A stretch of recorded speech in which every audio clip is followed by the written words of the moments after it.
Alrighty, so this is just an overview of where Nectar is currently at. So pretty simple design.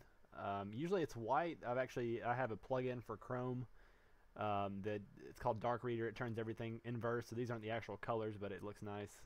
I'll probably change the colors around later. So just a very basic home screen right now. And so just to walk through the features. So add person, so we can add a person. Dirt. Male or female, gender, age, whatever, city, wherever, state, Georgia. I don't really have any error handling yet, so these are, you can pretty much put whatever data in these fields. So that's something we need to work on, as well as consistency for fields like these, to make sure that the people put it in the right format. City may end up being a selector as well, from a set list. May add that. So the other big component besides just the basic information is interest. So what I did was designed a tree here, obviously expandable tree, and I just kind of broke it down into some main categories that I wanted to focus on. So for example, you got like cultural, which includes like music, movies, and so forth. Pretty straightforward. Music, we got some genres here, and now the user can add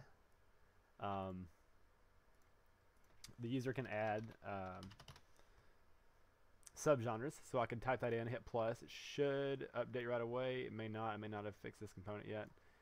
If not, I may have to refresh. That's something I was working on recently, was having it automatically update. Oh shit, it says I automatically refresh.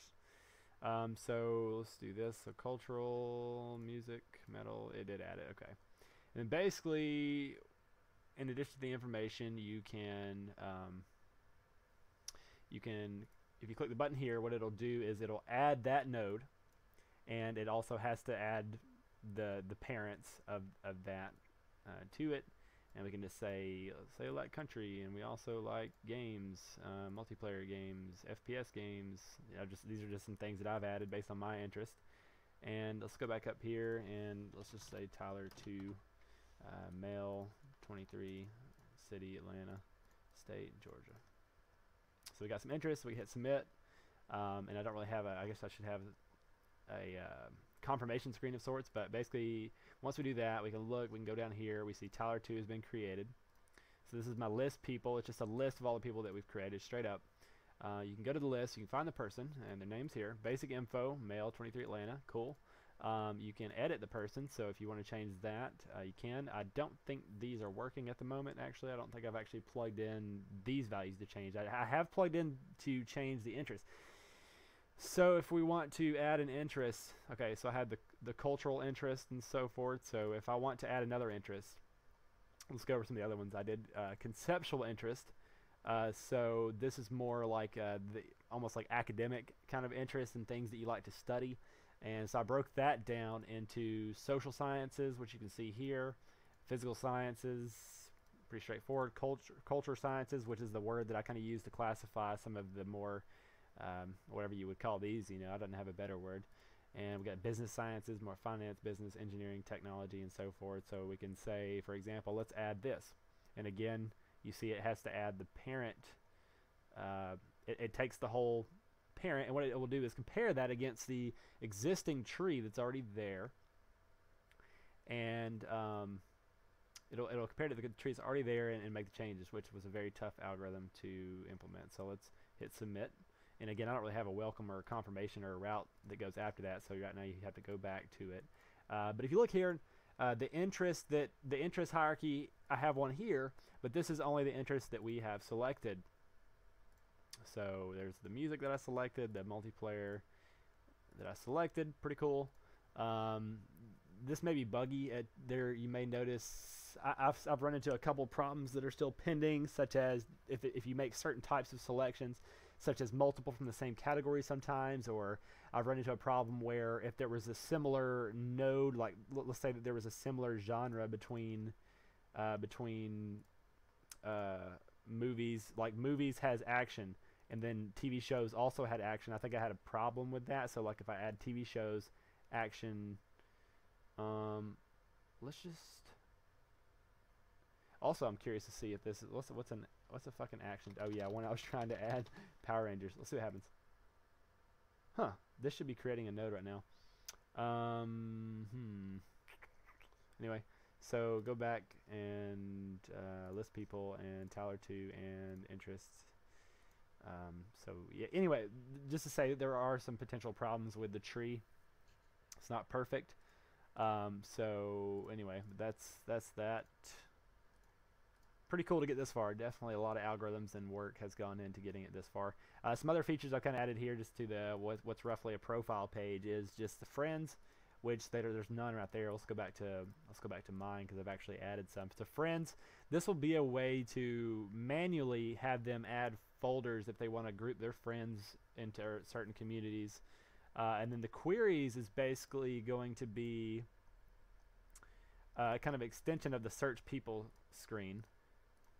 But what it's going to do, I'm going to have it here so that it can, whenever you query, whenever you make a search of people, it will actually save that there, and so it'll keep a list of your queries and whatnot. So it's like here, you know, and so the query is actually, I don't know. I have to go check the algorithms and see how functional it is. I don't think I've plugged these in yet. It's mostly been focused on the interest tree. And I don't think I've made the rigorous algorithm to search for it. I know that at the beginning, I'll really just want to do, whenever you're searching and querying via interest, I'll just want to try to minimize it to one interest at a time. So you wouldn't want to do like people who like metal and rap. It would be more so like people who like metal. Keep it kind of simple at the beginning. But those will definitely grow those algorithms over time. I don't really think the search is doing too much right now. Yeah, so that's kind of a basic overview of where we're sitting at, and we can do some code review as well. Just some basic overview of what's going on with the code. Let me make sure I've got this window aligned here. Just drag this. Alright, so going over the code, let me collapse the whole window to make it easier here. Alright, so basically I'll go over the we'll go over the back end first, I guess, since we're here. So the people.txt is a huge JSON object with all the people and the name and all the basic basic info, as well as the interest, which has a mega tree structure. That, you know, so you've got interest, which includes cultural interest and conceptual interest, and then that's broken down into movies, music, and books. And movies is broken. So you see, it's a tree hierarchy. It reads that in. That's how it generates the actual interest tree. This is all just one big heap of data. And when I first did it, I was plugged up to Mongo. But like for example, when I wanted to develop this tree, and I looked at how you would store trees in Mongo, it looked really complicated, and I didn't feel like doing that. So I was just like, fuck it, let's just do a text file. So just write JSON to a text file. So and I'll show you in a minute, my algorithms are basically, they just read and write to this file. So now these trees are obviously the selection for each user. The input text is the input text is basically the master tree. This includes all the options that are available, and whenever someone adds an option, then it shows up here. So that's the master. So now pulling, reading and writing data to the back end, to my little files there, goes through the routes. So for example, the profile routes. This is a huge file, as you can see here, with all my different, some of my different. So like for example, well, that's not a. Hold on, let me find a better one.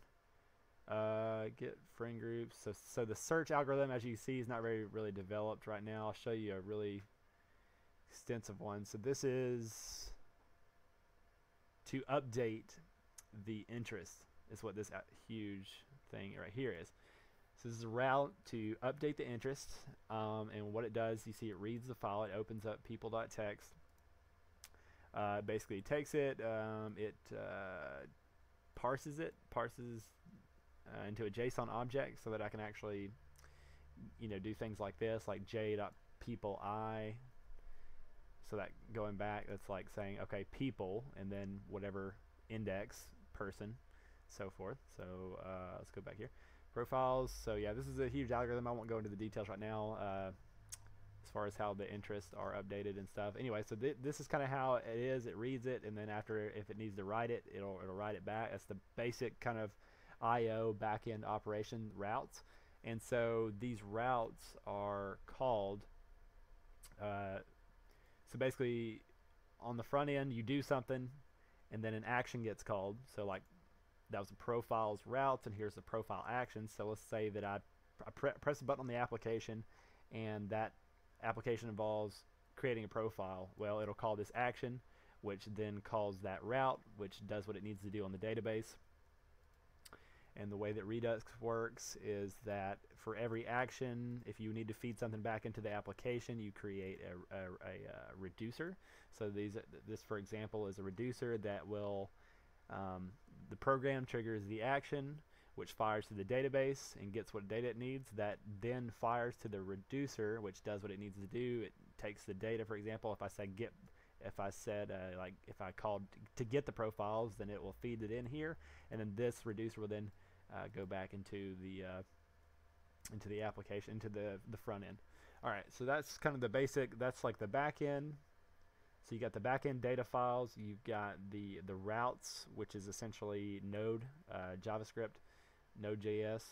You've got the actions and reducers, which helps funnel data from the front end to the back end, and that's kind of state management is Redux.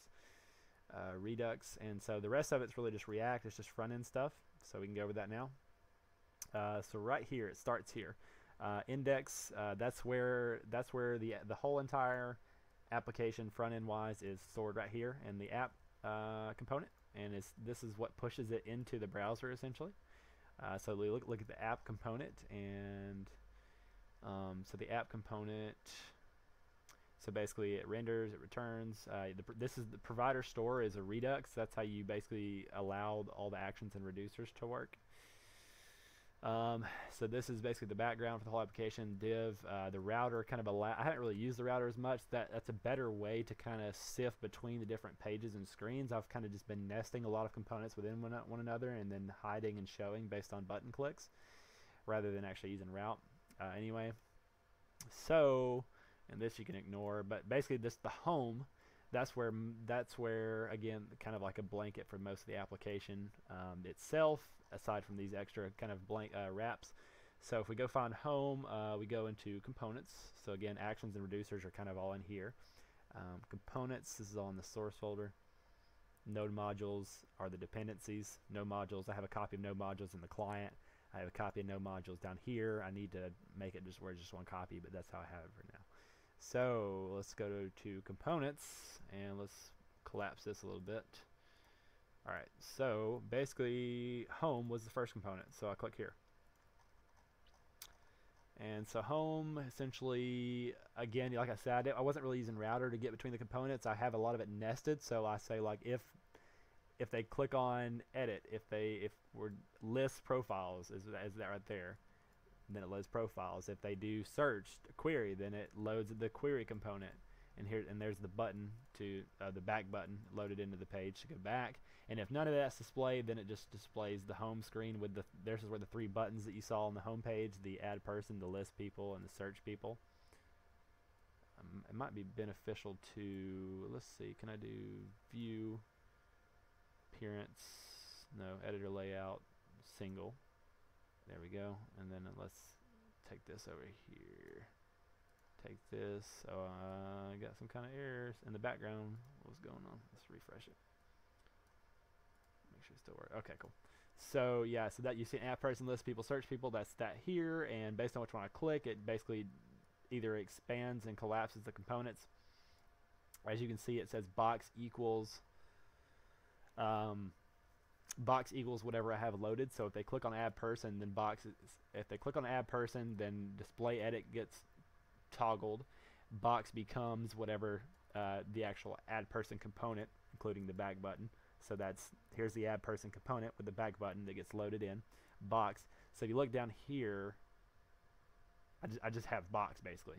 So basically my home screen This right here is all nested in box, and basically what is loaded here is determined on based on what's toggled and what's clicked. So if I click add person, then display edit that should probably be add person, it gets toggled, the component gets loaded, and then so forth, and then you can go from there. So it's going to the home, so you could go to add person, you can look at the add person component, you can see what all is going on here. So add person, it's got the form fields, it's got a submit button, it's got the interest, and you can see that all reflected here. You got all the form fields here and so forth. So it's pretty straightforward from there. I mean, there's obviously a lot of complication on the back end, but from a top-down perspective, that's kind of what's going on. And yeah, so that's pretty much it. That's what I'll go over in this video, just to kind of give an overview. And cool.